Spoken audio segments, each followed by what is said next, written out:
Hello, this is Gail from Golden Years Empowerment, and I'm here with a public safety message.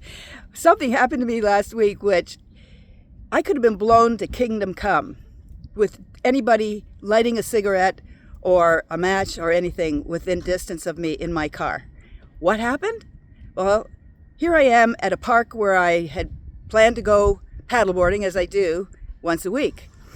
Well, 3 or 4 days ago, I started smelling gas inside my car. And I thought, well, that's kind of weird. So I rolled down the windows thinking, whatever, how did that get there? But when I got up the next morning and I got in the car again, there that smell was. So as soon as I got off work, I called the repair shop. By the way, Tire Choice in Tamarac, near the little Walmart, is the best place to go. You just have to go there.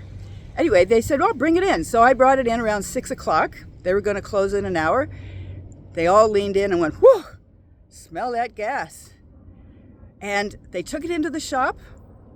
And I ended up walking home about 1.5 miles in the pitch black with my groceries strung over my shoulder because I thought they could fix it quickly. No.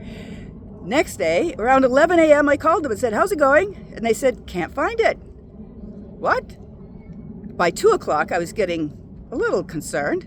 Then they called and they said, okay, we had to bring in an expert who has been through this before. You had a cracked seal on your fuel pump and it's been leaking vapors. Well, what causes a cracked seal on a fuel pump? In the back seat, apparently, under your back seat is a gas tank, and above the gas tank is the fuel pump. And around the fuel pump, there is a seal. And if you throw something heavy in the back seat, you're going to break that seal. Now, I only had myself. I didn't have anybody. And I thought, wait a minute. I took my sister and niece to the airport a few weeks ago, and they had an enormous suitcase. Uh-oh. Yes, probably what happened was when that big suitcase loaded with, lots of stuff, got thrown into the back seat, it cracked. It hit that fuel pump and cracked that seal. And it's been gradually leaking vapors until, because I don't drive my car every day. I just drive it, maybe once a week or twice a week. I don't use it that much. So it allowed it to build up.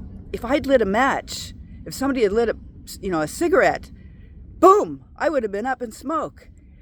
So they actually, when we're checking out my car, they made sure all the staff stayed away with any cigarettes or anything that could ignite those vapors.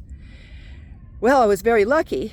They had to take my whole back seat and trunk apart. Let me show you what it looks like. Yes, my poor back seat's been all pulled to shreds. And if you look at my trunk, which is normally pretty tidy, it's been completely pulled to shreds as well. I have all my gear to go camping, but really paddleboarding in here. No worries. I'm going to pull it all out today because I have to in order to get my bag out of there. My inflatable bag is right there in the midst of everything. And somewhere in there is my pump. So I'm going to have fun today, but I'm so thankful I could actually come here today because I had great guys at the Tire Choice in Tamarac to solve the mystery, fix me up, and get me back on the road again. So this is Gail from Golden Years Empowerment. I'd love it if you shared this. It's going to maybe save a life. And also subscribe to my channel and like it. Thanks so much. Have a wonderful day.